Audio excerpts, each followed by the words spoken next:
दोस्तों नमस्कार। Chat with Surendra वत्स के नए एपिसोड में आप सबका स्वागत है। 1 जनवरी 2019 को जब हमने पहला एपिसोड आपके सामने रखा, हमें उम्मीद नहीं थी कि इस प्रकार आपका प्यार और आपका प्रोत्साहन हमें मिलेगा। आप जिस प्रकार से हमारा हौसला बढ़ा रहे हैं, जिस प्रकार से आप कमेंट दे रहे हैं अपने, हम बहुत उत्साह के साथ इस कार्यक्रम को आगे बढ़ा रहे हैं। हम हर बार आपसे अनुरोध करते हैं कि जिन लोगों से आप मिलना चाहते हैं उनके नाम नीचे जाके आप कमेंट में ज़रूर लिखिए।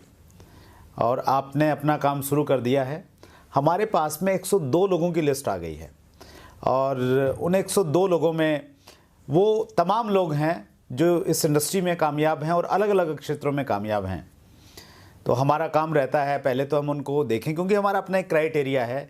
जिस व्यक्ति को हम लेने जा रहे हैं उसकी बैकग्राउंड क्या है, उन सब चीज़ों को हम लोग देखते हैं, वो कहाँ पे काम कर रहे हैं, और उसके बावजूद फिर उन लोगों को हम लोग फॉलो करते हैं। क्योंकि ये सारे के सारे नाम जो आप लिख रहे हैं ये कामयाब लोग हैं, और कामयाब व्यक्ति कभी फ्री नहीं रहता, वो बहुत बिजी रहता है। तो ऐसे व्यस्ततम लोगों को हम लोग लगातार फॉलो करते रहते हैं। और वैसे ही फॉलो करते हुए एक ऐसा नाम जिसको बहुत बार आपने लिखा है कमेंट बॉक्स में जाके, उनको ढूंढते ढूंढते हम लोग रतलाम पहुँचे, मध्य प्रदेश में। और एक बड़ा नाम है, उनको मैं आपसे मिलवाऊँ उससे पहले हम उनका एक वीडियो प्रोफाइल देखते हैं।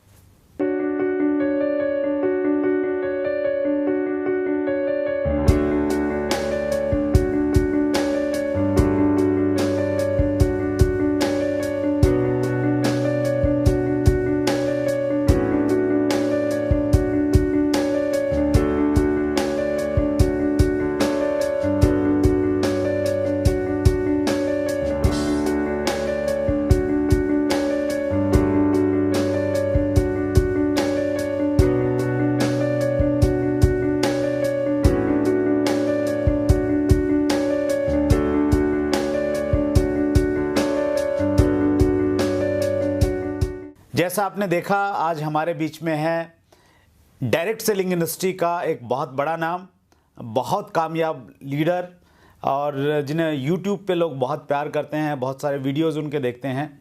दिनेश चौधरी जी, आपका चैट विद सुरेंद्र वत्स कार्यक्रम में आपका बहुत बहुत स्वागत है। नमस्कार सर। इस चैनल को मैंने भी देखा भी पिछले 1 महीने से सर, और इसका जो रिस्पॉन्स है और जो लोग इसके प्रति उत्साहित हैं कि ये आपने बहुत एक अच्छा कदम उठाया है इस इंडस्ट्रीज के लिए, और इससे हमें ऐसा लगता है कि हम भारत के कोने कोने तक हर उस यंग जनरेशन को ये मैसेज दे सकते हैं कि ये सिस्टम कितना बड़ा है। और हमारा आपसे ये रिक्वेस्ट है कि इस चैनल को इसी तरह आगे आप जारी रखें, कभी भी इसको स्टॉप करने का कोशिश ना करें, क्योंकि इस चैनल से इस भारत को बहुत बड़ा लाभ मिलेगा एक दिन। Thank you Dinesh ji. अगर आप जैसे जो कामयाब लोग हैं वो हमें इस प्रकार से अगर टाइम देते रहें और हमारे व्यूअर्स हमारे साथ में हैं जी सर, तो 1 जनवरी को जब मैंने नया रेजुलेशन लिया तो मैंने ये टारगेट लिया था कि 52 वीक तो हमें इसको करना है जी। तो जिस प्रकार से जो लोग आ रहे हैं और उससे एक रिस्पॉन्सिबिलिटी का बोध हम सब लोगों को, पूरी टीम को हो रहा है, तो हम उम्मीद करेंगे कि ये प्रोग्राम लंबे समय तक हम लोग लें और सही रहना चाहिए सर। चलिए, thank you so much sir, आपके शुभकामनाओं के लिए और आपके अप्रिसिएशन के लिए। सर, आपको लोग यूट्यूब पे सुनते हैं, लाइव बहुत लोगों ने सुना है, आप एक बहुत अच्छे स्पीकर हैं। मेरे जो फेवरेट स्पीकर की लिस्ट में आपका नाम आता है, जिस प्रकार आप सहज भाव से अपनी बात रखते हैं। लेकिन हमारे बहुत सारे व्यूअर्स हैं जो आपकी बैकग्राउंड के बारे में नहीं जानते। उनको दिनेश चौधरी इतना सुना है, आपको बोलते हुए सुना है, तो हमारे व्यूअर्स को थोड़ा सा अपनी बैकग्राउंड के बारे में, अपने बारे में थोड़ा बताइए सर। मैं वैसे यूपी मुरादाबाद से हूँ और मैं एक किसान परिवार से हूँ। अच्छा सर।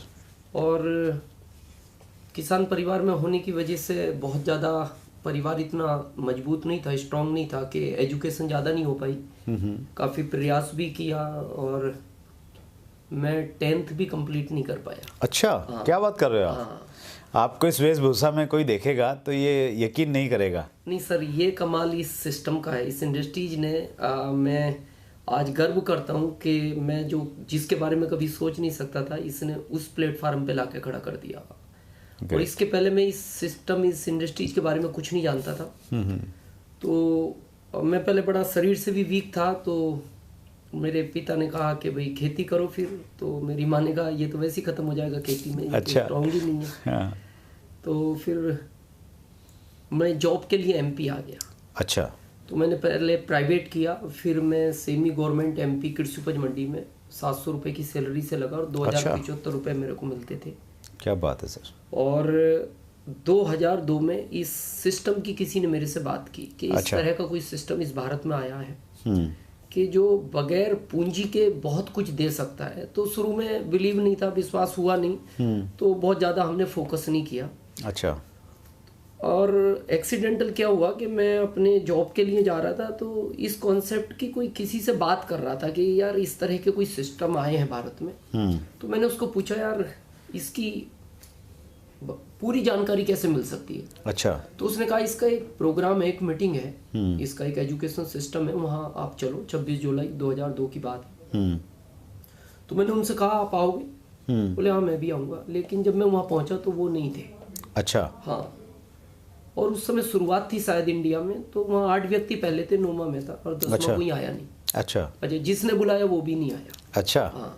और आश्चर्य इस बात का वो आज तक नहीं आया। क्या बात कर रहे हैं। हाँ। लेकिन जब इस कॉन्सेप्ट को, बहुत सीरियस तो नहीं था लेकिन थोड़ा सा ये लगा कि 2075 है और इससे कभी 500-700 एक्स्ट्रा इनकम आने लगे पर मंथ, तो अपने लिए बहुत बड़ी बात है। और अच्छा। इसी सोच के साथ मैंने इसको स्टार्ट किया। मतलब एक एक्स्ट्रा इनकम का जरिया मिल जाए। हाँ, तो इसमें काम करना चाहिए। 500-700। अच्छा, वो भी बहुत बड़ा टारगेट नहीं था। उस समय ऐसा कुछ ना तो इस इंडस्ट्री के बारे में पता था और ना कभी कुछ समझा था। तो बात तो सुनते थे ऐसा करती है, लेकिन अपने को इतना बिलीव नहीं था कि ऐसा करती है, क्योंकि हमारा शुरुआती सफर था। हाँ हाँ। लेकिन जब हम इससे जुड़े रहे, इसकी थोड़ी एजुकेशन ली, तो पहले तो हम पार्ट टाइम करते रहे शुरू के 3 साल तक। और फिर जब हमें पता लगा कि ये इंडस्ट्री एज ए कैरियर करने की है और फ्यूचर है इसमें, तो फिर हमने जॉब को रिजाइन देके फिर इसमें हम फुल टाइम आ गए। वो कौन सा समय था, वो ऐसी क्या चीज़ थी जब आपने ये डिसाइड किया कि नहीं अभी पार्ट टाइम नहीं करना है, इसको फुल टाइम करना है? सर इसमें 2 चीज़ हैं कि जब आपको इस सिस्टम पे ये पूरा भरोसा हो जाए कि भाई ये सिस्टम ताकतवर है, और सेकंड आपको अपने ऊपर हो जाए कि आपका कोई साथ देना दे और आप करोगे, तो उस समय आप डिसीजन ले सकते हो। अच्छा। और डिसीजन में ये होता है कि हम ज़्यादातर भारत में एक एवरेज है, मैं जिसको बोलता हूँ, लोग यहाँ रायचंद बहुत है, मतलब ये कह सकते हैं होलसेल में पाए जाते हैं। हाँ। आप जिससे दोगे अलग अलग राय देगा। ठीक। अब यहाँ माइनस पॉइंट जो मेरे को लगता है, ये कह सकते हैं, ये एजुकेशन का भाव, कि हम उन लोगों से ज़्यादातर डिसीजन लेते हैं कि जिनको उस चीज़ का ही नॉलेज नहीं है। हाँ। अगर हमें एक अच्छा डॉक्टर बनना है, हमें एक अच्छे डॉक्टर से मिलना चाहिए। एक अच्छा वकील बनना है, हमें एक अच्छे वकील से मिलना चाहिए। बिल्कुल सही है। इस इंडस्ट्रीज में बड़ा होना है तो हमें उससे मिलना चाहिए जो इस सिस्टम में पहले से सफल हो चुका है। हाँ। या सफलता की ओर चल रहा है। बिल्कुल सही है। हम जाके अपने पड़ोसी को पूछते हैं, या मान लो हमें एक डॉक्टर बनना है, बाहर जाके एक ऑटो रिक्शा वाले को पूछे भाई एक डॉक्टर बनना है, वो कहता है रिक्शा चलाओ पागल हो। सही है। तो उसको नॉलेज ही नहीं है। हाँ। क्योंकि मेरे को इस चीज़ पे एक बात याद आती है, और मैं ये भारत में एक यंग जनरेशन को ये संदेश भी देना चाहता हूँ जी प्लीज। जब भी कोई काम करें, डिसीजन आप अपना लें। अच्छा। आपका दिल कहता है ये काम नहीं करना, तो दुनिया भी कहे उस काम को नहीं करना। आपका दिल कहता है करना है, तो दुनिया भी मने करे, तो आपको नहीं रुकना चाहिए। अच्छा। क्योंकि मैं इसका प्रैक्टिकल साक्षात उदाहरण हूँ। मेरी माँ यूपी रहती हैं, कभी स्कूल में नहीं गई, अनपढ़ है, तो मैंने उनको पहला फ़ोन किया, माँ मैं जॉब छोड़ रहा हूँ। अच्छा। तो वो बहुत नाराज हुए, बोले तुम पागल हो गए, जॉब के लिए तुम्हें वहाँ भेजा और जॉब छोड़ रहा है। अच्छा। मैंने कहा मैं एक बिजनेस करूँगा। कहाँ से आया तुम्हारे पास इतना पैसा बिजनेस करने? जी जी। मैंने कहा माँ बगैर पैसे का बिजनेस है। अरे बोले बेटा तू कैसी बहकी बहकी बातें करता है, तेरे को किसी ने जादू टोना करा दिया। अच्छा। मैं तेरे भाई को भेजती हूँ, घर लेकर आएंगे, तेरा झाड़ी फूकनी कराएंगे। अच्छा। और अच्छा हो जाएगा तो जॉब पे छोड़ देंगे, नहीं तेरे को गाँव में रखेंगे। मैंने ओके। मैंने सेकंड फोन लगाया मेरे छोटे भाई को जो दिल्ली रेलवे पुलिस में, और हमारे परिवार में सबसे पढ़ा लिखा वही है। अच्छा। तो मैंने कहा भाई नौकरी छोड़ दे, मैं भी छोड़ रहा हूँ। अच्छा। वो बोलता दोबारा करो, क्या कहा? मैंने कहा नौकरी छोड़ दे, मैं भी छोड़ रहा हूँ। बोले पागल हो गए तुम। मैंने कहा एक बहुत अच्छा कॉन्सेप्ट आया है इस भारत में, अभी तक नहीं था। आउट ऑफ इंडिया चलता है ये बहुत समय से। तो उसने कहा क्या होगा इससे? मैंने कहा लाइफ बदल जाएगी हमारी, तुम्हारी, परिवार की, गांव की, समाज की, देश की। ये इस तरह का कॉन्सेप्ट है कि ये सब कुछ देता है। तो उसका रिपीट में जवाब था, भाई साहब आपकी कोई गलती नहीं है, कम पढ़े लिखे लोग ऐसा ही करते हैं। अच्छा, टोंट किया उन्होंने। हाँ। तो फिर मैंने तीसरा फोन मेरे फूफा जी को लगाया, जो हमारे परिवार में सबसे एजेड है। अच्छा। और हम भारत वाले लोग यही करते हैं कि हमें जब कुछ बड़ा काम करना होता है, हम उस व्यक्ति से जरूर लेते हैं जो हमारे परिवार में या रिश्तेदारी में सफल है। हाँ, बिल्कुल सही। तो वो बहुत सफल हैं, क्योंकि उनके 2 बेटे हैं, दोनों अमेरिका, एक इंजीनियर, एक डॉक्टर है, और वो कांस्टेबल से लगे और डीआईजी रैंक से रिटायर्ड हुए। अच्छा। तो जब मैंने उनको फोन लगाया तो मेरे को उन्होंने पुलिस स्टाइल में बात की। अच्छा। और वो भी यूपी की। अच्छा, ओके।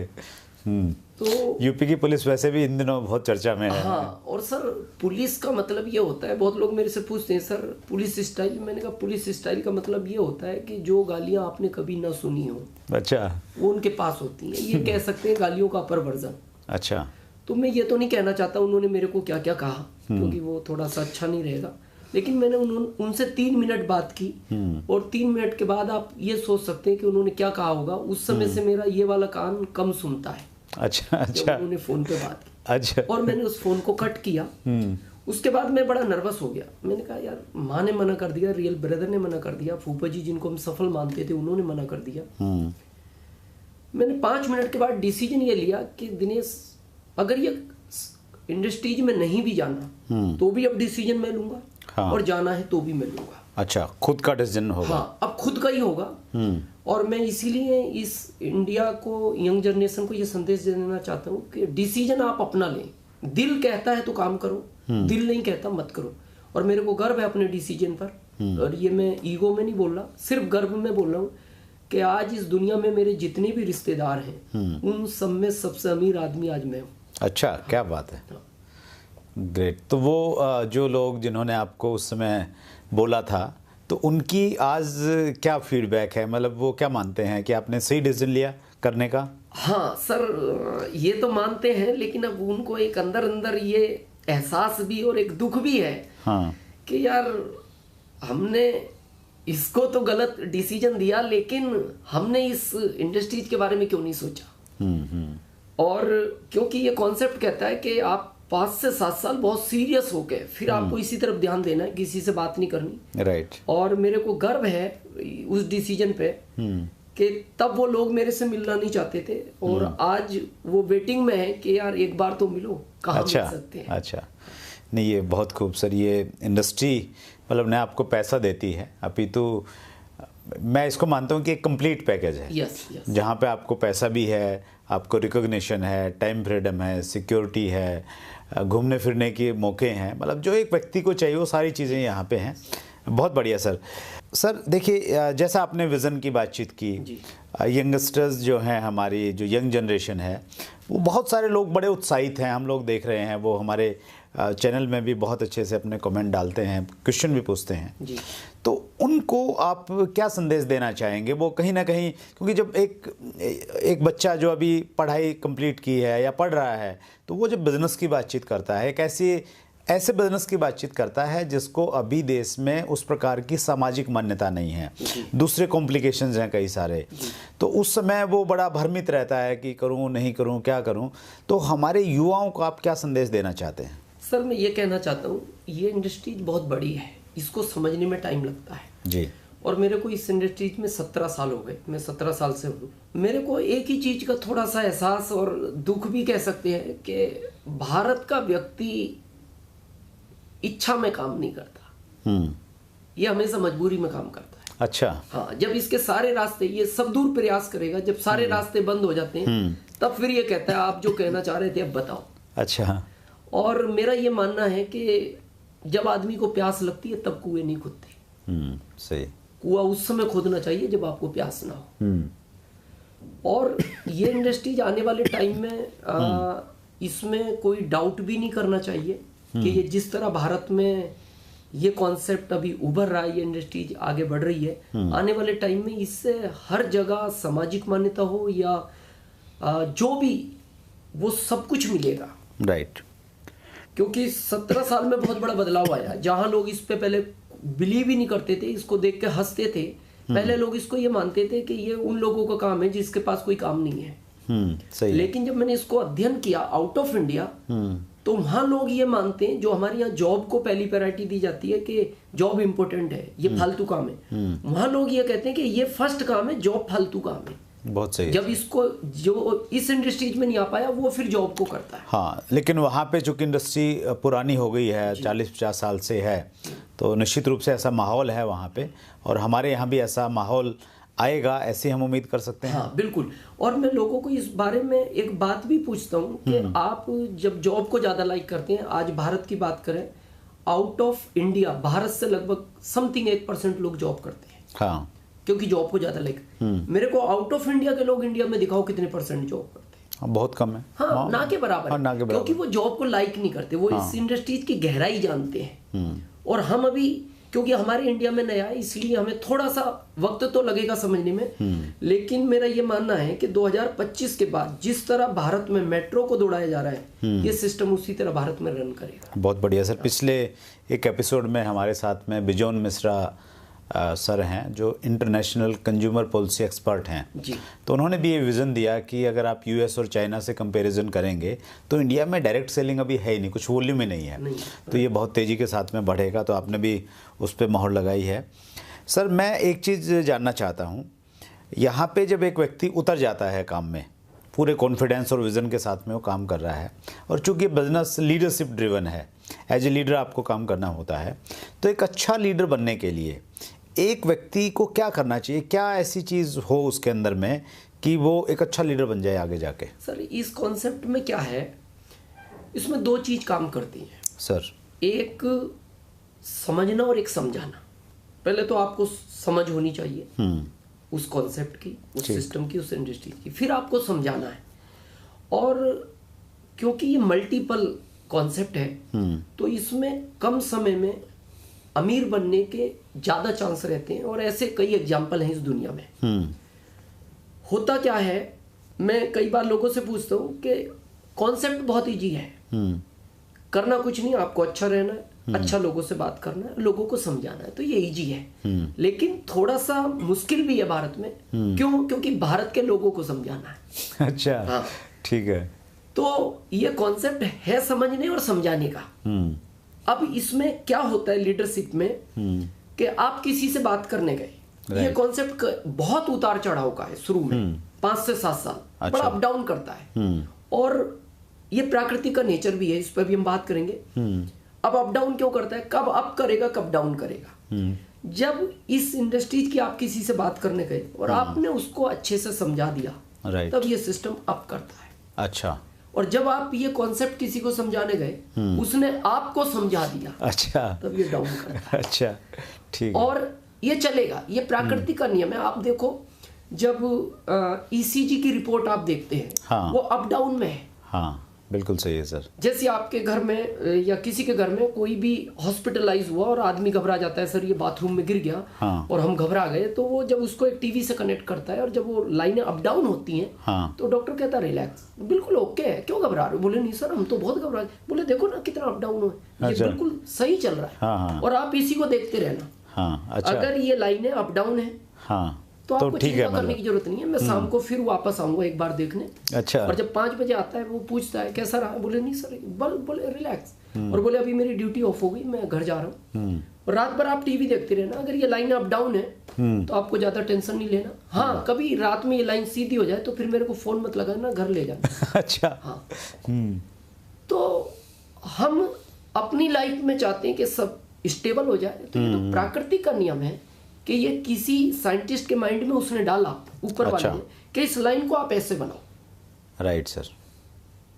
कि आदमी को अगर जिंदगी जीनी है, इन्हीं उतार चढ़ाव में जी जाएगी, और आपको भी इस इंडस्ट्रीज में कामयाब होना है, तो इसी उतार चढ़ाव से निकल के आप कामयाब। मतलब लीडरशिप के लिए पहला गुण ये है कि आपको प्रिपेयर रहना पड़ेगा कि बढ़ेगा भी, कम भी होगा, सभी तरह की स्थितियां आएंगी, कई बार होगा, उसके लिए प्रिपेयर रहना पड़ेगा। अच्छा, राइट सर। और लीडरशिप एक ऐसी चीज है जो कोई जन्मजात नहीं मिलती, आप अभ्यास करो। हमारे साथ भी शुरू में हुआ, मैं सर बताऊं, कभी आप जब मेरे परिवार में मैं एमपी से यूपी बात करता था, उस समय वो लैंडलाइन थे एसटीडी। हाँ हाँ। तो मैं इतना संकोचित व्यक्ति था कि जब मैं फोन करता था मेरी पत्नी बोलती फोन काट दो, सामने वाले का बिल आ रहा होगा। अच्छा। बोल भी आप ही रहे हो, सुन भी आप रहे हो, उसको कुछ भी पता नहीं लग रहा आपने क्या बोला है। अच्छा अच्छा। हाँ, जब मैं जॉब करता था तो मैं इतना संकोचित था कि जैसे कई बार सर्कल में दिन में लंच करते तो मैं अकेला 1 किलोमीटर दूर बैठ के करता था, बहुत डिफरेंट से। और अच्छा। ये सब एक जगह बैठ के करते। और जब मैं इस कॉन्सेप्ट में आया तो मेरे को लगता था, मेरी पत्नी बोलती थी आप इसमें कैसे जाओगे, ये तो लीडरशिप का बिजनेस है, यहाँ तो स्टेज से बात करनी पड़ेगी लोगों को सब। मैंने कहा अपना वहां तक का ड्रीम ही नहीं है। अच्छा। अपन 200-500 मंथली के लिए आए, प्रोडक्ट्स आएगा, करेंगे जो भी होगा। हाँ। लेकिन जब धीरे धीरे मैं इस इंडस्ट्री से जुड़ा और मेरे को लगा कि हो सकता है लोग कर रहे हैं, और मैं गया भी। और मैं नीचे बैठ के, हर आदमी को ऐसा लगता है यार बड़ा इजी है स्टेज पे जाना, कुछ नहीं, माइक हाथ में लेना है, क्या बताना है, मेरा ये नाम, ये काम, ये इनकम। पर वो तो जब वहां पहुंचते हैं तब पता लगता है क्या होता है। अच्छा। तो हम देख रहे थे लोगों को, यार 3 चीजें, कोई बात नहीं। जब पहली बार हम स्टेज पे गए, हम उठे तो 3 चीज माइंड में थी, लेकिन उठते ही हम एक चीज भूल गए। तो हम सोच रहे यार एक कहाँ गई, फिर हमने कहा 2 तो है, 2 बताएंगे। अच्छा। जब हम स्टेज पहुंचे और माइक हमारे सामने आया, फिर हम एक भूल गए। अच्छा। तो सामने वाले ने हमारे सामने माइक किया, बोले आपका नाम बताएं। मैंने कहा कृषि उपज मंडी रतलाम। अच्छा अच्छा। तो लोग हंसे, तो हमें अच्छा लगा। मैंने कहा यार फर्स्ट टाइम में बड़ा अच्छा बताया। अच्छा। पर जब हम घर पहुंचे तो हमें लगा यार वो तो अपना काम था, नाम नहीं था, ये तो सब गलती हो गई।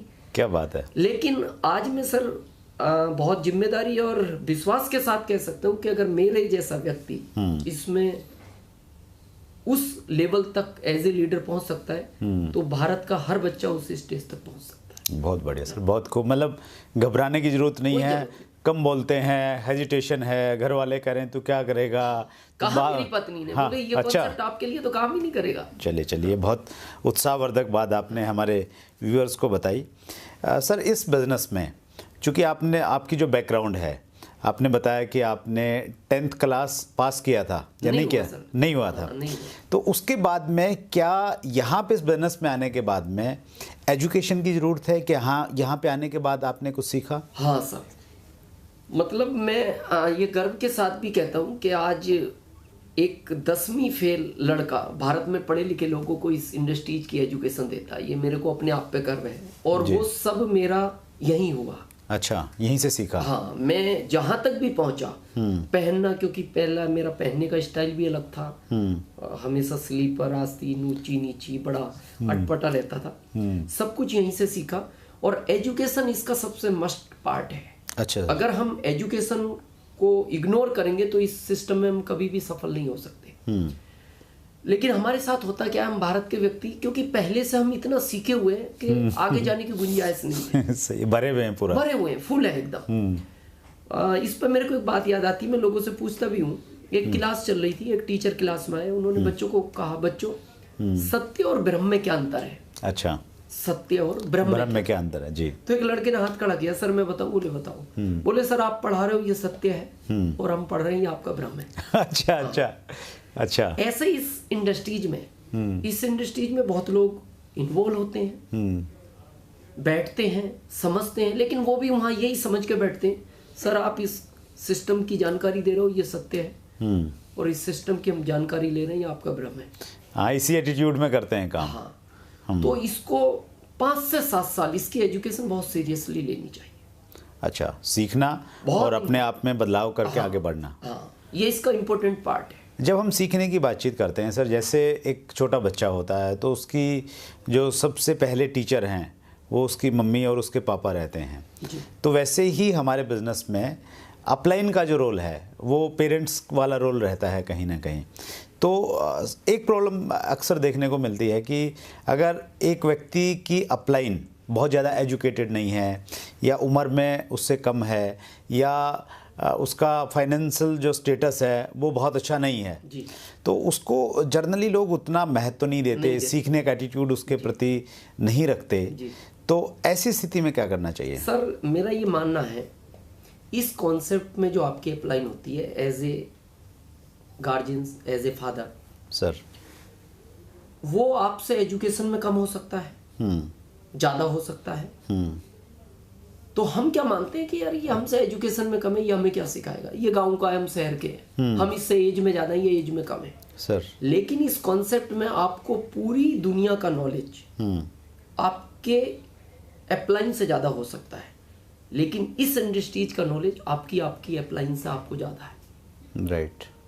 तो आपको उसको फॉलो करना ही है। और जहां लोगों को ये लगा, और मैं कई बार लोगों से बात करता हूं कि अगर आपने अपलाइन की बात को हमेशा एज इट इज माना अपने सीनियर को सर, तो आपका नाम, आपकी इज्जत, सब कुछ क्रॉस कर सकती है। अच्छा। जैसे आप देखें इस दुनिया में भगवान राम के मंदिर है, यस। हनुमान जी के हैं, हनुमान जी के खूब हैं सर। भगवान राम से ज्यादा है, हाँ बिल्कुल सही है। राम जी के कम है। कृष्ण भगवान के हैं सर। अर्जुन के, अर्जुन का नहीं। एक भी मंदिर इस दुनिया में नहीं है। हाँ। पता है क्या कारण है? क्योंकि हनुमान जी की जो अपलाइन थी वो भगवान राम थे, हाँ सही है। कृष्ण भगवान की अर्जुन की अपलाइन कृष्ण भगवान थे, जी बिल्कुल। तो जो भगवान राम हनुमान जी को बोलते थे, हाँ। तो वो उनकी बात में कोई किंतु परंतु नहीं लगा। हाँ हाँ। भगवान राम ने कहा ये करना, यस सर, जय श्री राम बोला और बस शुरू हो यस जाते थे। सर। लेकिन जब कृष्ण भगवान अर्जुन को कुछ बोलते थे, वो उनकी हर बात में किंतु परंतु लगाते थे। अच्छा। कृष्ण भगवान बोलते इन पे तीर चलाओ, क्यों चलाएं, चलाना जरूरी है। अच्छा। आज ही चलाना पड़ेगा। अच्छा। वो बोलते हैं हम युद्ध में खड़े हैं, सर मेरे रिश्तेदार है ये, मैं कैसे चला सकता हूँ। हर बात में किंतु परंतु लगाया, एक भी मंदिर नहीं बना। अच्छा। लेकिन हनुमान जी को जब भगवान राम ने कहा यार लक्ष्मण जी को बाण लग गया और इसका उपचार उस पहाड़ पे एक बूटी है, जा सकते हो? Yes sir. अच्छा। ले आओगे? Yes sir. वो गए, जब उन्होंने वहां देखा यार इतना बड़ा पहाड़, इतनी सारी उस कलर की चीजें, क्या करना चाहिए? अपलाइन ने तो कहा लाना है। तो ने सोचा यार अपलाइन ने तो कहा था इतना करना है, इतना करना है, अपन ऐसा करो सभी ले चलो, जितना अपलाइन को चाहिए ले लेगा, बाकी छोड़ देगा। अच्छा। और वो लिया है। हाँ। और आज उसी का कारण है कि हनुमान जी के मंदिर उनकी अपलाइन से ज्यादा है। हाँ, मेरे ख्याल से विश्व में सबसे ज्यादा होंगे हनुमान जी के मंदिर। क्यों? क्योंकि उन्होंने अपने सीनियर की बात में कभी बट किंतु परंतु नहीं हुआ। जो यहाँ अगर ऐसा करेगा तो वो हर चीज में सबको क्रॉस कर सकता। हाँ, मतलब अपलाइन जो भी हैं, जो भी उनका एजुकेशन बैकग्राउंड है, उसको हमने फॉलो करना है। उनकी बातचीत को मतलब बिल्कुल। हाँ, वो कहते हैं वो पत्थर की लकीर है। हाँ हाँ, हनुमान बनना है, अर्जुन नहीं बनना है। हाँ। बहुत बहुत अच्छा एग्जाम्पल आपने दिया सर। इस बिज़नेस में सर, जब हम लोग बिज़नेस में काम करते हैं, आगे बढ़ते हैं, तो आगे बढ़ते बढ़ते एजुकेशन की तो बातचीत आपने की जी। तो कई बार क्या है कि जब आपका बिज़नेस नहीं चलता है तो आपको अविश्वास होने लग जाता है, अपलाइन पे अविश्वास होता है। जो प्रोडक्ट इस्तेमाल करते हैं, जब आदमी नेगेटिव होता है ना, हर चीज़ से उसका विश्वास उठ जाता है और वो नेगेटिव हो जाता है, उस प्रकार के एटीट्यूड में पहुंच जाता है। तो ऐसी जगह पे पहुंचने के बाद में एक डायरेक्ट सेलर को क्या करना चाहिए? सर कई बार लोग मेरे से पूछते हैं सर अब क्या हो सकता है इस सिस्टम में इतनी ताकत है? क्योंकि आज मैं देखता हूँ यंग जनरेशन का बिलीफ सिस्टम बहुत डाउन है, उसको विश्वास नहीं है। और एक एज भी होती है सर 30 तक, इसमें आदमी कई बार बहुत डिसीजन चेंज करता है। और विश्वास की कोई टैबलेट नहीं बनी। सबसे बड़ा चीज ये है कि किसी को खिला दो और विश्वास ही विश्वास हो जाए। मेरा ये मानना है विश्वास कई चीजों से होता है। या तो आपको किसी की बात सुनने से होगा सर, या फिर किसी चीज को देखने से होगा, या कोई रास्ता नहीं है तो आपको करना पड़ेगा।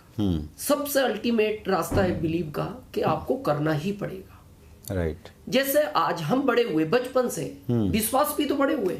हाँ सही है। हम इस दुनिया में आए, कहा गया ये तुम्हारी माँ है, विश्वास किया। हाँ सही है। और सिर्फ यही तुम्हारे पिता हैं, सिर्फ किया। ये तुम्हारी टीचर है, हाँ। ये तुम्हारे डॉक्टर है। बड़े होते चले गए। हम किसी रेस्टोरेंट में खाना खाने गए, किसने बनाया, क्या बनाया, खा लिया। हाँ, सही विश्वास था। हाँ। मान लो आप किसी स्टेशन उतरे और आपको चाय की इच्छा थी और आपने उस रेस्टोरेंट वाले को कहा यार सुबह से चाय नहीं मिली, चाय बनाओ यार, कड़क बनाओ, इलायची इलायची डालना और 2 मिनट में ट्रेन है, थोड़ा फास्ट करना। उसने ईमानदारी से बनाई, मेहनत की, और चाय बनाने के बाद जैसे ही उसने कप में डाली उसमें मक्खी गिर गया। क्या करेगा? टाइम नहीं है उसके गिर पास। सकती है जी, गिर सकती है, उसकी गर्म भाप से गिर गई वो। क्या करेगा? उसने मक्खी निकाली, बाहर डाल लिया आया चाय। और आपको कहा सर कड़क चाय और इलायची युक्त है। अच्छा। इलायची तो निकाला है तो पी गए हम। क्यों? बिलीव था कि इसने बनाई है। जब हमारी पूरी लाइफ विश्वास पे चल रही है तो मेरा ये लोगों को कहना है कि जिस कॉन्सेप्ट से, जिस इंडस्ट्री से आपकी लाइफ बदल सकती है, फिर उस पर आपको विश्वास करें। विश्वास तो उसमें हम ये माने कि भाई आप अपलाइन के साथ में आप जिस कंपनी से जुड़े हुए हैं उसमें अगर आपको रिजल्ट वैसे नहीं मिले जैसे आपने चाहे थे, तो विश्वास के साथ में लगे रहें, वहीं टिके रहें, तभी सक्सेस मिलेगी। हाँ, और सर इसमें क्या है, इस इंडस्ट्रीज में क्योंकि आज तक जो काम हमने किए हैं उसमें हमें पता है कि जितना हम काम करते हैं उतना रिटर्न मिलता है, क्योंकि वो सब प्रेजेंट है। हाँ। और ये जो इंडस्ट्रीज है ये ओनली फ्यूचर है, राइट, इसमें प्रेजेंट नहीं है।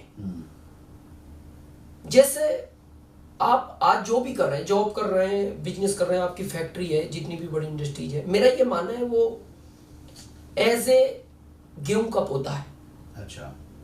जैसे आपने खेत तैयार किया, मेहनत की, गेहूं बो दिया, 6 महीने में पौधा आ गया, गेहूं आ गया, आप अपने घर में ले आए, बेच लो, इनकम जनरेट हो गई, परिवार को पालो। लेकिन फसल कटती, वो खेत फिर शून्य हो गया। फिर आपको वही काम दोबारा करना पड़ेगा 6 महीने बाद, और फिर 6 महीने वही सेम प्रोसेसिंग है। हाँ, बिल्कुल सही। फिर बड़ा हुआ, और यही काम आपको पूरी लाइफ करना पड़ेगा और आपके बच्चों को। लेकिन ये जो इंडस्ट्रीज है ये काम का बीज है, ये आपको पहले समझना पड़ेगा। अच्छा। आम का बीज अगर आज आपने लगाया, 6 महीने तो छोड़ दो, 5 साल तक कुछ नहीं देता। हाँ, बिल्कुल सही है। देता ही नहीं। हाँ। और बल्कि ये कहता है कि आप मेरे से कोई अपेक्षा मत रखो, अभी आप मेरी आपसे अपेक्षा है, मेरे को आप टाइम पे पानी दो, खाद दो, लोहे की जाली भी लगाओ, बकरी ना खा जाए मेरे को। लेकिन जब वो 5 से 7 साल के बाद एक बड़ा वृक्ष बनता है तो पता है वो क्या कहता है, अब अपनी जाली ले जाओ, बेच लो इसको, और बकरी तो छोड़ दो, ऊंट बेच देना, कुछ बिगाड़ नहीं सकता। सही है, बिल्कुल सही। क्यों? क्योंकि वो उसने जो 7 साल में ग्रोथ की वो बड़ा वृक्ष बना। और आप देखना बड़े वृक्षों को बाद में पता है वो क्या बोलता है, अब मेरे को पानी भी मत देना, कुछ नहीं चाहिए, क्योंकि मेरी जड़ें वहां तक ले गया मैं जहां पानी बनता है। आप बड़े वृक्षों को देखना, बड़े वृक्षों को पानी नहीं दिया जाता। हाँ। वो पानी खुद खींचते हैं जितनी उनको आवश्यकता होती है। बहुत सही, बहुत सही। और फिर ये इंडस्ट्रीज वही आम का बीज है। जब ये वृक्ष बनता है, फिर पता है वो आम का पौधा क्या कहता है, आपने मेरा 7 साल साथ दिया है, अब आपके 200 साल तक बच्चों को कहना मेरे आम खाएं, अब मैं उनका 200 साल साथ दूंगा। मतलब उस विजन के साथ में इस इंडस्ट्री को करना चाहिए, करना पड़ेगा। चलिए, बहुत बढ़िया सर। मैं जब आपके बारे में यूट्यूब पे कुछ वीडियोस देख रहा था तो उस वीडियो में मैंने एक चीज़ सुनी है, आपने किसी प्रोग्राम में आप बोल रहे थे जी। कि आपने इस बिजनेस में अब तक बहुत सारी गाड़ियाँ खरीदी और 7वीं गाड़ी आपने रिसेंटली खरीदी है। Yes sir. तो आपने कभी सोचा था जब आप इस बिज़नेस में आए, आपने बताया 2000 रुपये के आसपास की आपकी सैलरी थी, जी सर, तो आप इतनी सारी गाड़ियाँ खरीदेंगे, और वो 7वीं गाड़ी के पीछे क्या कहानी थी? सर जब मैं इस कॉन्सेप्ट के पहले जॉब में था तो मेरे पास एक टीवीएस चैंप हुआ करती। अच्छा। टीवीएस चैंप का मतलब है नो किक, नो क्लच, अच्छा, नो गेयर। वो अच्छा, और रेस अच्छा, ओके। उसको कोई ब्रिज व्रिज चढ़ाना हो तो 1 किलोमीटर दूर से उसका मौसम बनाना पड़ता है, तब अच्छा, वो ब्रिज चढ़ती है। अच्छा। उसको मैं वीकली निकाला करता था। अच्छा, वीकली क्यों? जिस दिन फैमिली को जाना हो मार्केट। अच्छा, बाकी मैं तो पैदल ही ट्रेवलिंग करता था। अच्छा, ओके। जब इस कॉन्सेप्ट में आए तो हमारा जहाँ घर है तो वहाँ एक घाटी है। अच्छा। तो जब हम उस घाटी पे चढ़ते थे, मेरा एक बेटा है, हम तीनों होते थे, तो वो घाटी थोड़ी सी ज़्यादा है, तो वो बीच में आके रुक जाती थी। अच्छा। तो मेरी पत्नी बोलती थी बेइज्जती कराने की यही जगह मिलती है। अच्छा। तो मैं बोलता था यार अब क्या कर सकते हैं, अब इसने ताकत नहीं भरी। सही है। हम 3 हैं और तुम्हारा वेट मेरे से ज़्यादा, नहीं लेके चढ़ पाई तो क्या करेंगे। अच्छा। लेकिन जब ये कॉन्सेप्ट मैंने ज्वाइन किया तो मैं उनको बोलता था कि एक दिन ये इंडस्ट्री इतनी ताकत रखती है कि जिस घाटी पे भी हम इस टीवीएस चैंप से चढ़ते, एक दिन आप कार से चढ़ोगे। तो अच्छा। वो हंसते थे, बोले इंडस्ट्रीज तो ताकत रखती है पर आप तो नहीं रखते। अच्छा। आपका नेचर इस तरह का नहीं। और मैंने सर इससे फर्स्ट कार ली, सेकंड ली, और मैं आज लोगों को बहुत गर्व के साथ बोलता हूँ कि जॉब में जिस तरह लोग सब्जियां परचेस करते हैं, अच्छा, ये इंडस्ट्रीज आपको कार और घर खरीदने की उस तरह की ताकत देती है। क्या बात है सर। तो मैंने फर्स्ट ली, second, third, fourth, fifth, six, हाँ, सेवंथ में मेरा बेटे का शादी हुआ, फिर मेरा पोता हुआ, तो फैमिली बड़ी हो गई, तो मेरे पास अभी तक सब 5 सीटर कारें थी। मेरा मन था कि मैं इस बार 7 सीटर लूँगा अगले साल। अच्छा, लेकिन मेरी पत्नी ने अचानक फ़ोन आया कि बोले पोते का 3 दिन बाद जन्मदिन है और हम सबके नाम कुछ है और एक यादगार के लिए इसके नाम से कुछ ऐसा करना है कि यादगार रहे कि इस दिन कुछ लिया गया पोते के नाम से। पोते के नाम से। मैंने कहा क्या करें? बोले वो प्लानिंग हमने कर रखा है। तो मैं दिल्ली एयरपोर्ट पे था, तो उन्होंने कहा जल्दी आओ, एक बड़ा प्रोजेक्ट तैयार है। अच्छा, तो मेरे को लगा, मैंने कहा खाना गरम गरम तैयार है, मैं सुन नहीं पाया ठीक से। मैंने कहा खाना तो ठंडा हो जाएगा इतनी देर में। बोले खाना नहीं, कुछ और इससे भी बड़ा है। अच्छा, जब मैं घर पहुंचा तो पत्नी बोलती है परसों कार लानी है। अच्छा, मैंने कहा कार क्यों लानी है? कार तो अभी 6 मंथ पहले ली है अपने ने। अच्छा, बोले नहीं, अच्छा, 6 महीने पहले नई कार ली। 6 महीने पहले मैंने नई कार ली थी। हम्म, तो मैंने कहा कार तो अपना अगले साल का प्लानिंग है। बोले नहीं, मैंने आपको कहा था कि इस पोते के नाम से कार लेनी है और ये पोता ही पसंद करेगा वो ही लेनी है। अच्छा, तो मैंने उनको कहा ये 1 साल का बच्चा है, तुम भावना में मत जाओ, ये कैसे पसंद करेगा? बोले वो हमने सब तैयारी कर ली। तो सर इन्होंने क्या किया, ये कार के सारे शोरूम पे घुमाए। अच्छा, तो वहाँ एक वो बुकलेट मिलता है जिसके ऊपर अंदर कार के फीचर्स रहते हैं, ऊपर वो उसकी फोटो रहती है। Right, right. तो इन्होंने ये प्लानिंग की, हमसे बोलते हैं हमने सब प्लानिंग कर ली। बेड पे हम 7 कारों के फोटो रखेंगे, अच्छा, पोते को बैठाएंगे, हाँ, जिस पे ये हाथ रखेगा वो ही कार ली जाएगी। अच्छा, मैंने कहा ये बच्चा है, इन्हें सब पे घुमा दिया, क्या करेंगे? ये तो बच्चा है, ये ऐसे लिया आया तो 7 की 7 लेंगे क्या? पंगा हो जाएगा। हाँ, बोले नहीं इतना हम भी समझते हैं, जिस पे पहले रखेगा। अच्छा, फिर भी मैंने बहुत समझाया, भावना में मत भाओ, आप जो कहते हो अपन वो ले लें, लेकिन इसके कहने से क्यों? बोले नहीं। अच्छा, फाइनल हो गया। और सर उसने ऐसी कार पे हाथ रखा जिस कार को मैंने 6 मंथ पहले लिया। अच्छा, सेम कंपनी, अच्छा, सेम वर्जन, अच्छा, और ऐसे कलर पे रखा जिस कलर को मैं कभी नहीं खरीदता, अच्छा, क्योंकि ये इंडस्ट्रीज बड़ी व्हाइटनेस है। हाँ। तो मैं हमेशा कारें व्हाइट खरीदता हूं। अच्छा, उसने okay। रखा प्योर ब्लैक पे। अच्छा, तो फिर मैंने घर वालों को समझाया भावना में मत भाओ, अच्छा। अपन 7 सीटर भले ही 3 दिन बाद 7 ही लाए, पर बोले नहीं, वो इसकी पसंद का फाइनल हो गया। अच्छा। और सर 3 दिन बाद मैंने को वो ही कार लेनी पड़ी जिस पे उसने हाथ रखा। क्या बात है, ये बहुत बहुत शानदार है। इसमें एक मैसेज भी है सर, और ये ग्रेट, और भावनाएं चलती हैं सर हमारे बिजनेस में भी और लाइफ में भी। बहुत बढ़िया सर। जैसे भी आपने बताया कि बेटा है, उसकी शादी हो गई है और अब दादाजी बन गए हैं, जी। तो आपको देख के ऐसा लगता नहीं कि आप दादाजी बन गए हैं, तो इसका मतलब इस जवानी का राज क्या है? सर मैं 2 कारण मानता हूँ। मैं 2004 में एक डॉक्टर साहब को प्लान दिखाने गया था बॉम्बे में, न्यूट्रिशन के डॉक्टर थे। अच्छा। उन्होंने मेरे को इस इंडस्ट्रीज के बारे में बताया, वो कोई इंडस्ट्रीज से जुड़े हुए थे इसी से, कोई आउट ऑफ इंडिया की थी। अच्छा। तो उन्होंने ये कहा कि दिनेश ये एक ऐसी ताकत है, ऐसा कॉन्सेप्ट है, ऐसा सिस्टम है, सिर्फ यही 1 और 1 को 11 करता है, बाकी सारे काम 1 और 1 को 2 करते हैं। 1 + 1 2। ये ऐसा कॉन्सेप्ट है जो 1 + 1 को 11 करता है, और ये चीज तुम्हें 20 साल बाद समझ में आएगी। अच्छा। उस समय तक आप अपने स्वास्थ्य को खो चुके होंगे। तो मेरा अगर आप एडवाइस मानो तो आप न्यूट्रिशन खाया करो। अच्छा। तो सर उस समय से मैंने न्यूट्रिशन चालू किया। अच्छा। और मैं लोगों को भी कहता हूँ कि यार ये इंडस्ट्री बहुत पैसा देती है, तो उस पैसे का एंजॉय करने के लिए कम से कम उस समय तक चलते तो रहो। सही है। और आज भी बहुत लोग मेरी एज को जज नहीं कर पाते सर। हाँ, मेरी सरप्राइजिंग है सर मेरे लिए भी। रनिंग है। अच्छा, 50 साल के हैं आप? और क्या जुलाई बात में कर रहे हो? 50 कंप्लीट हो जाएगा। अच्छा। 51 में मैं जुलाई के बाद इंटर हो जाऊँ। चलिए बहुत बढ़िया सर। ये तो और ये सब नेचुरल है सर, बाल भी नेचुरल है। सही में? क्या बात मैं है। कभी कलर यूज नहीं करता। अच्छा, ब्लैक बाल हैं आपके? जो नहीं, व्हाइट तो होने लगे, काफी हो गए। अच्छा। लेकिन जो भी है नेचुरल है। हाँ, मतलब वो विग नहीं डाली हुई कोई? मैं लोगों को भी मना करता हूँ कि कलर का यूज नहीं करना चाहिए, केमिकल आता है। हाँ हाँ हाँ। सर बहुत बढ़िया, आपने बहुत सारी चीज़ें वैसे बताई, और आपका जो अंदाज रहता है वो लाजवाब रहता है। फिर भी हमारे इस एपिसोड का सर एक पार्ट रहता है funny moment of the life. तो वो फनी मोमेंट जो आप याद करते हैं तो आपको मतलब आपके चेहरे पे हंसी आ जाती है या कई बार लगता होगा यार ऐसे भी थे कभी हम लोग? हाँ, नहीं सर, इसके पहले एक चीज़ और मैं बताना चाहूँगा प्लीज़। यंग जनरेशन को कि इस इंडस्ट्री से जब जुड़े तो इसकी एजुकेशन हमेशा लेते रहे मंथली।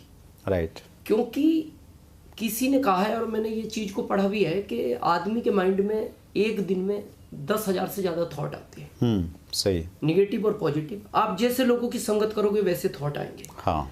और हमारे भारत में ज़्यादातर आप देखना निगेटिव बात ज़्यादा होती है, इसीलिए लोग इसमें अपनी हिम्मत छोड़ देते हैं। हाँ। जब बाहर जाके लोग कहते हैं कि कामयाबी तो है पर तुम्हारे पास नहीं आ सकती। हाँ सही है। तो वो सोचता है यार हो तो रहे लोग कामयाब पर मैं होऊंगा कि नहीं। तो मैं ये कहता हूँ कि आप हमेशा इस इंडस्ट्री से जुड़े रहें तो ही आप पॉजिटिव रहेंगे। राइट। क्योंकि निगेटिव आज इतना थॉट है इंडिया में, आप किसी भी चौराहे पे जाओ हर आदमी निगेटिव बात कर रहा है। देश ऐसा हो गया, कहाँ पहुँच गया, दुनिया देखो कहाँ पहुँच गई, प्रधानमंत्री ऐसा है, मंत्री ऐसे हैं, सांसद उसको परवाही नहीं, पड़ोसी देखो कैसा मिला है, भाई अपने हिस्से में यही आया था। इस तरह के जो मिलेंगे ना, तो मेरा ये मानना है, आज मैंने जब इस चीज को एनालिसिस किया सर कि भारत का व्यक्ति जीते जी नहीं मरने के बाद भी निगेटिव है। अच्छा। इस तरह की निगेटिविटी इतनी मिलती है सर कि उसकी सोच ही ऐसी बन गई। एक बार क्या हुआ सर, एक लड़के के फादर शांत हो गए। अच्छा। तो एक भारतीय परंपरा के अनुसार उनके घर वालों ने कहा, रिश्तेदारों ने, उसकी माँ ने, बेटा इनकी अस्थियों को इलाहाबाद विसर्जित कराओ। अच्छा। वो लड़का जब घर से निकला, दिल्ली पहुंचा, दिल्ली से ट्रेन चेंज करनी थी, तो खाना खाने लगा, भूख लगी थी, ट्रेन में 1 घंटा लेट था। तो सामने कोई पानी दिखाई दिया, तो उसने होटल के मालिक को पूछा, भाई ये पानी? होटल का मालिक बोलता है, बेटा ये पानी नहीं, ये नदी है, पहाड़ों से आ रही है, इलाहाबाद जाएगी। अच्छा। तो उसने सोचा यार काम तो यही हो जाएगा। अच्छा। क्योंकि अस्थियां ही इलाहाबाद विसर्जित करनी और इसी नदी में करनी, यही जा रही है। हाँ सही है। उसने वो अस्थियां दिल्ली में विसर्जित कर दी। अच्छा, इलाहाबाद की जगह दिल्ली में कर दी। घर आ गया। घर आके उसकी माँ ने कहा, बेटा बड़ी जल्दी आ गए? बोले हाँ, मैं इलाहाबाद नहीं गया माँ, मैं दिल्ली गया और वो नदी दिल्ली में मिल गई, पहाड़ों से आ रही है, इलाहाबाद जा रही है, काम हो जाएगा। 1 दिन गया, 2 दिन गया, 5-10 दिन गए। 10वें दिन अचानक रात के 12 बजे किसी बाहरी शक्ति ने उसकी माँ को उठा दिया। अच्छा। माँ घबराहट में उठी, उसने जाके अपने बेटे को उठाया, बेटा उठो। बेटा बोलता, माँ रात हो रही है, सो जाओ, सुबह उठेंगे। अरे बेटा तुम सुनो तो सही। अरे बोले माँ रात की 2 बजी है, सुबह बात करें। अरे बेटा तुम सुनो तो सही। वो उठा, उसने कहा क्या हुआ माँ? बोले क्या हुआ? तुम्हारे पिताजी भी मेरे सपने में आए थे। अच्छा। और वो ये कह रहे हैं कि तेरा बेटा मेरे को इलाहाबाद छोड़कर नहीं आया। अच्छा। वो दिल्ली छोड़ आया। हाँ। और मैं अभी इलाहाबाद नहीं पहुंचा। अच्छा। मैं 8 किलोमीटर पहले एक नाले में अटका पड़ा हूँ। अच्छा। अच्छा। तो वो बेटा अपनी माँ को बोलता, माँ तुम नहीं समझोगी, ये अच्छा। पिताजी जिंदगी भर निगेटिव रहे। अच्छा। इन्होंने जब भी बात करी निगेटिव करी। अरे ये 80 किलोमीटर वापस तुम्हारे पास आए, 8 किलोमीटर आगे नहीं जा सकते। सही है। तो अगर आपको इस इंडस्ट्रीज में कामयाब होना है सर तो आप हमेशा उन लोगों के साथ रहें या उन बुक्स के साथ रहें जो पॉजिटिव एटीट्यूड की है। तभी अच्छा। आप इस इंडस्ट्रीज में बड़ा काम कर पाएंगे। मतलब पॉजिटिव रहेंगे तभी चल पाएंगे। तभी चल पाएगा। चलिए चलिए, बहुत बढ़िया सर। हमारे इस प्रोग्राम का एक सेगमेंट है sir, funny moment of the life. जी। तो आपकी लाइफ के वो पहलू हम लोग जानना चाहते हैं जो बहुत फनी रहे हैं आपकी लाइफ में। सर मेरे को एक याद आता है फनी सर, और उसमें एक मैसेज भी है। प्लीज। किसान थे तो हमारे यूपी में गन्ना होता है। तो जब वो ट्रॉली भरी जाती है तो जब उसमें लास्ट में रस्सी खींची जाती है तो एक आदमी को ऊपर चढ़ना पड़ता है। हाँ हाँ, वो जो जोर लगा के खींचता है। जी जी जी। और नीचे 3-4 लोग खींचते हैं। हाँ। तो उस दिन मेरा नंबर था, मेरे पिताजी नीचे खड़े थे। अच्छा। मैसेज भी है और फनी भी है। तो रस्सी उस्सी बंधने के बाद उन्होंने मेरे को कहा, आओ बेटा। अच्छा, आप ऊपर थे? मैं ऊपर था। अच्छा। ट्रॉली के। हाँ। वो लगभग 12-15 फीट ऊपर। हाँ, वो पूरा ऊंचा हो जाता है जी। और गन्ने के खेत में क्या, जब गन्ना काटा जाता है तो ऐसे तिरछा काटा जाता है तो वो रहते हैं। हाँ, हाँ, बोलते हैं उनको। जी जी जी। बड़ा नुकीला होता सर। तो मैंने उनको कहा, नहीं मैं आराम से उतरा। बोले तुम्हारा बाप कह रहा है, तुम समझ नहीं रहे, हाँ। मारो जम, मैं हूं ना। अच्छा। मेरे को लग रहा है अगर हाथ फिसल गया तो ये तो घुस जाएगा। वो तो ऐसा नुकीला है। हाँ। मैंने कहा पिताजी मैं आ जाऊंगा, मैं रस्सी के साथ आ जाऊंगा। हाँ। बोले मैं कह रहा हूं ना। तो सर हमने जंप मार दी। अच्छा, जंप मार दी, पिताजी हट गए हट गए जानबूझ के? हाँ। अरे वो आज भी निशान है हमारे यहाँ। अच्छा वो ऐसे जब हम गिरे, वो टूंटियां अभी भी निशान है, वो घुस गया। अच्छा। तो जो नीचे और लोग खड़े वो तो हंस पड़े, बड़ा हमें तो गुस्सा आया। और हम लेटे हुए थे, पीछे से आके उन्होंने एक और दिया। अच्छा, अब उठ, अब क्या कर रहा है? अच्छा। पिताजी थे, कुछ कह तो नहीं सकते थे, लेकिन सर उसमें हुआ जो हुआ, पर उसमें एक मैसेज था। क्या? बाद में उन्होंने ये कहा, बेटा अगर जिंदगी में कामयाब होना है तो अपने बाप पर भी विश्वास मत करना। अच्छा। हाँ, जब आप आराम से रस्सी से आ सकते थे, हाँ। तो उससे आओ, अपने कॉन्फिडेंस के साथ आओ।